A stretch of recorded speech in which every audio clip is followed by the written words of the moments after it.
Hello and welcome back po dito sa ating channel. Tignan natin kung kaninong energies ba ang ating mapipick up. Remember po na this is a collective love reading lamang. So, hindi lahat ay makaka-relate. So, be open-minded. Tignan natin yung recent past. Ano ba yung nangyari nitong nakaraan lamang. Let's see.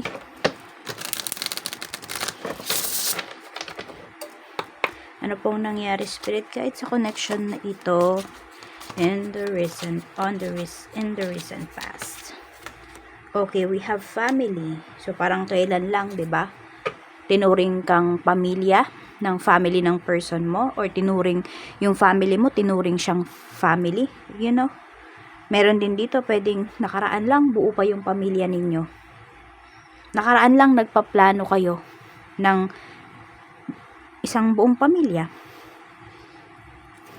We have justice. Ayan, we have, okay, yung iba sa inyo parang nagpaplano kayo nitong nakaraan, pero ngayon, ayan, meron kasing divorce na pinapakita dito. But let's see ha, ano pa yung mensahe? Ascending. Okay. So, meron pala dito mo, magpapakasal. You will start a family soon. So, pwedeng ito po ay recent lang ninyong napag-usapan ng person mo. Ayun, may proposal, kaka-propose lang pala ni person sa'yo. Or sabihin natin, napapag-usapan nyo na po talaga, no? Yung pagpapakasal. Ayan. So, tingnan natin. Ano ba yung nararamdaman ng person mo towards sa usapang yan? Diba? Sa usapang pagpapakasal. Okay. Ano ba yung nafe-feel ng person mo? Tingnan natin ha. Kung ano ba to, ready ba talaga siya, or baka nape-pressure lang siya. Tingnan natin. Okay, we have King of Wands. So, wala naman pong pinapakita rito na nape-pressure yung person mo, may willingness naman po siya rito. So, kung ino-open niya to sa'yo, ito na yung bagong simula para sa inyong dalawa. Wheel of Fortune, ayaw ka na niyang pakawalan, no? Tsaka parang napakilala ka na niya talaga sa family niya. At ease na rin talaga siya, no? Sa'yo at sa family mo. Tingnan natin, ikaw naman, ano yung nafe-feel mo towards this, 'di ba? Yung nangyari nung nakaraan. Four of Coins, actually parehas naman kayo eh. Parang ayaw nyo ng bitawan yung isa't isa. Kaya lang parang meron kang nararamdaman dito na something. So parang siguro dahil hindi ko alam kung excited ka pa or kinakabahan ka lang, or parang hindi ka pa ba ready na i-give up yung yung freedom mo. We have Stairway to Light. Okay. So parang kayo pa yung mas nape-pressure dito eh, kaysa sa person po ninyo. Ayun yung pinapakita. So, tingnan natin kailan ba ito nangyari. Tingnan po natin kailan ba ito nangyari. Okay. So, for some of you po, pwedeng 2 to 3 weeks or 2 to 3 months. Ayan. Simula nung nangyari to. Simula yung nag-offer sa'yo yung person mo ng marriage, ng proposal. Ready na talaga siya na i-take sa next level yung inyong relationship. But, tignan po natin ngayon, ano ba yung present energy. Ano naman yung present energy towards po dito sa inyong relationship. Kuha ko ng ibang card. Okay, tignan natin. Okay. Tignan natin, ano ba ang energy ng person mo ngayon. We have King of Pentacles. So, buo pa rin talaga yung decision ng person mo, ha? Yan po yung pinapakita rito. Energies po can be reversed. So, kung meron man tayo nakita kanina sa energy mo, na parang ikaw pa yung nagdadalawang isip, pwede po na person mo yun, hindi talaga ikaw. So, tingnan mo na lang po kung saan ka ba talaga mas makaka-resonate. Kaninong energy ba? Tingnan natin. So, nakikita ko dito, buo pa din talaga yung nararamdaman ng person mo, We have Page of Pentacles. Gusto niyo talagang, i-take sa next level yung inyong connection, yung inyong relasyon. Tingnan natin, ano ba iniisip niya? The Wheel. Tignan mo, ito na naman. Di ba the Wheel of Fortune? Iniisip niya talaga na napakaswerte niya na ikaw yung nakilala niya. Ikaw yung makakasama niya. In life. For life. Ano ba yung struggle nitong person mo or blockages? Kasi pwedeng yung blockages na to, alam mo to. Tingnan natin. We have the Golden Mirror. Okay. Ang ayaw niyo lang siguro sa person yun, nila-love bomb kayo. Parang dinadaan kasi kayo, yung iba po sa inyo, no? Dinadaan kayo nito sa parega-regalo. Hindi lang kayo, pati yung family mo. Siguro yun yung ayaw mo sa kanya. Tingnan natin. Ano pa po? Spirit guide. We have kisses. Ayan. We have not enough. Okay. So, more on, ano kasi siya siguro, yung love language talaga ng person mo is, ano yung tawag doon? Yung gift giving, ganun. Oo. Tignan pa natin, ano pa yung kanyang seloso, selosa din. Obsession. Holding on, clinging, can't let go, anxiety. Ayun, no. Parang pag may hindi ka tinanggap, may hindi ka sinang-ayunan, yun siguro yung isa sa ayaw mo pagdating sa person mo. Tapos, parang napakatalino niya. Yung para bang walang papantay sa kanya pagdating sa katalinuhan. I mean, parang bawal kang tumutol sa mga sinasabi niya. Yun po. Yung iba sa inyo. Parang yun yung pumapasok sa isipan nyo ngayon na kaya mo bang mabuhay, no? Na oo nga, sabihin natin faithful siya sa'yo, pero kaya mo bang mabuhay na ganun para ka nakatungtong sa numero na hindi ka pwedeng gumawa ng sarili mong desisyon. Kaya din siguro na dun yung Four of Pentacles kanina, yung parang naka-hold on kayo sa sarili niyo Parang ayaw niyong ibigay sa kanya yung, sabi natin, kahit naka-oo na yung iba sa inyo, yung matamis niyong oo, tipong ganun. Parang ayaw niyong ibigay yung freedom ninyo. So, ayan po, no? Yan yung blockages ng person mo. Tingnan natin ano naman yung magiging move niya. Ace of Swords. Yung iba sa inyo, parang kukonsensyahin kayo We have Three of Swords. Kung ma-feel ng person mo na parang nagdadalawang isip ka, or I don't know kung sasabihin mo ba sa kanya, parang papagiltihin ka niya. So, ayun nga, ilalove bomb ka niya talaga, no? Parang, yung mga binigay niya sa family mo, sa'yo, susumbat niya yon. May tawag yun, emotional guilt. Yun yung papaano niya sa'yo. Paparamdam niya sa'yo. Yung emotion mo yung kanyang babatuhin. Tapos, ayan o. Sabi ko sa'yo, seloso or selosa to. So, parang yun yung iisipin niya. Alam mo yun, parang kahit wala naman, yun yung iisipin niya na meron kang iba. Hindi kanya po talaga pakakawalan. With this Eight of Swords. Ayan, sa kanya ka lang daw. Naku, obsessed naman sa iyo tong taong to. Medyo nakakatakot din pag ganyan yung energy ng person. Sa una lang yan nakakatuwa. Pero pag tumagal, naku, toxic yan. Tignan naman natin yung energy mo.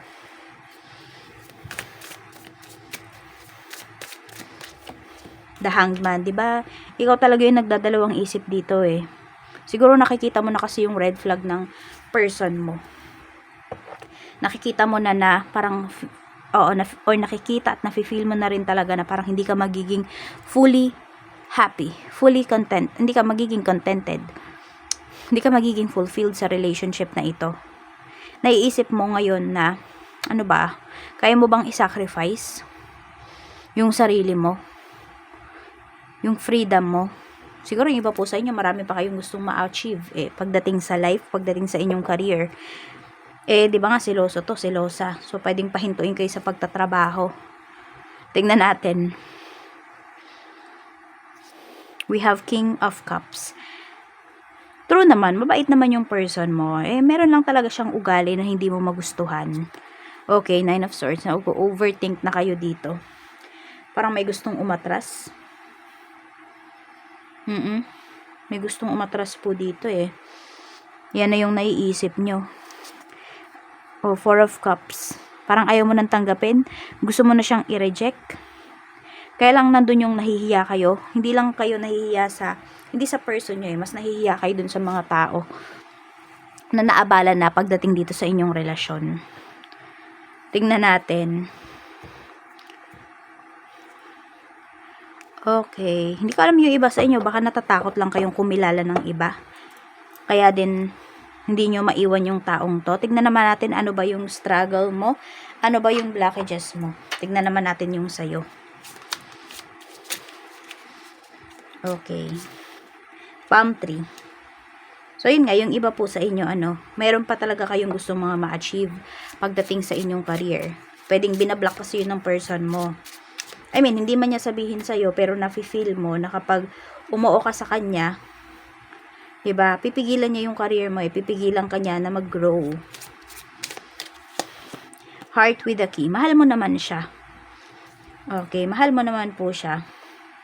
Pero yun nga lang kasi, ngayon mo kasi nanonotice yung mga red flags niya. Na, pwedeng dati may mga nagsasabi naman sa'yo ng mga red flags na yun, pero hindi mo lang pinapansin. Twin flames. Ayan po. So, twin flame po kayo nitong person mo. Tingnan natin, ano ba yung magiging move mo talaga dito. Ngayong present time. Queen of Wands. We have Ace of Cups. And we have Eight of Pentacles. Okay, so wala man ako nakikitang hiwalayan dito, no? So, pwedeng tatanggapin nyo po talaga kung ano yung ino-offer sa inyo nitong person mo. Ayan. So, nandoon yung, hindi ko naman masabi na magpapa-under ka, pero, alam mo kasi na mas makakabuti ka rin dito. Makakabuti rin to sa'yo. Meron ka lang din talagang mga bagay na ayaw bitawan, kaya natatakot ka rin at the same time. Pero, nakikita mo naman na kaya siyang ayusin, pwede siyang pag-usapan. Okay, kaya hindi ka nawawala naman ng pag-asa rito. Though nagdadalawang isip ka talaga. So, pag nilay-nilayan mo muna to ha, bago ka gumawa ng final decision. So, yung final decision naman po ay nasa sa inyo po yan. So, tingnan natin pagdating naman sa sa near future. Okay, pwedeng yung near future na to, after 1 week. Diba, after yung panoorin yung video, 1 month, mabilis lang po ito. So, tingnan natin. Kuhanin ko lang yung mga cards. Tingnan natin ano ba yung pwedeng mangyari naman sa relationship ninyo. Tingnan natin sa mga susunod na mga buwan. Ano naman po yung pwedeng mangyari, spirit guide, towards this relationship.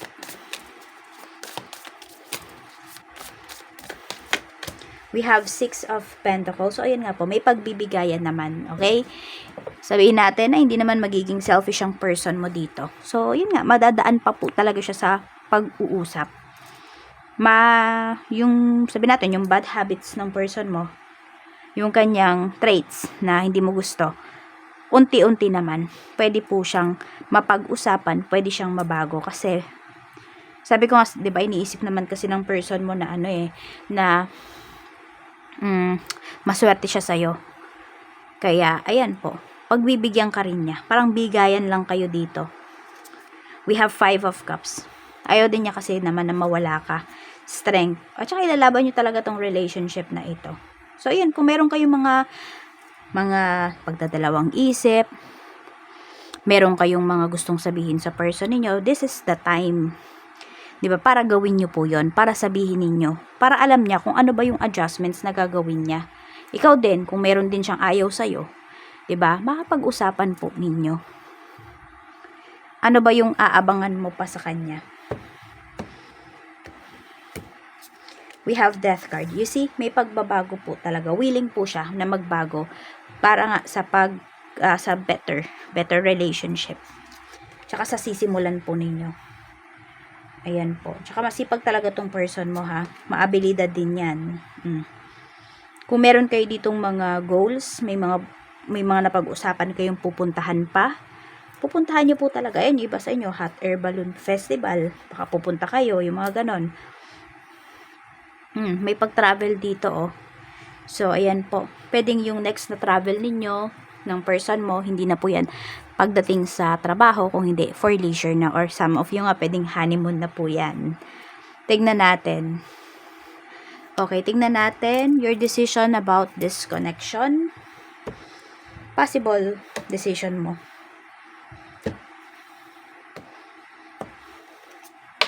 The Lovers, ilalaban nyo po talaga. So, kanina pa naman yan pinapakita sa energy mo. Knight of Swords, wala talagang bitawan. Ayan po. Dati may mga magsasabi na, uy, hindi magtatagal yung relationship ninyo, pero ano sila ngayon? 'Di ba? Papunta na talaga sa next level, papunta na sa pagse-settle down. So, ayan po. Pour your heart out sa person mo. Sabihin mo yung mga gusto mong sabihin sa kanya. Kasi syempre, timingan nyo lang din naman po. Wag naman kayong magsasabi ng mga ganyan kung bad trip yung person mo. Yung tipong ganun. Parang mo lang din yan, boss mo sa trabaho, 'di ba? Manghingi ka ng leave. Tapos manghingi ka ng leave, alam mo na na mainit yung ulo. Syempre, di ka talaga niyan pagbibigyan. Yung parang ganun din po, pagdating dito sa inyong relationship. So, be ready, be prepared, kasi ayan po, malapit na kayong ikasal. Claim nyo na po yung positive energy na ito. Maraming salamat and more blessings to come.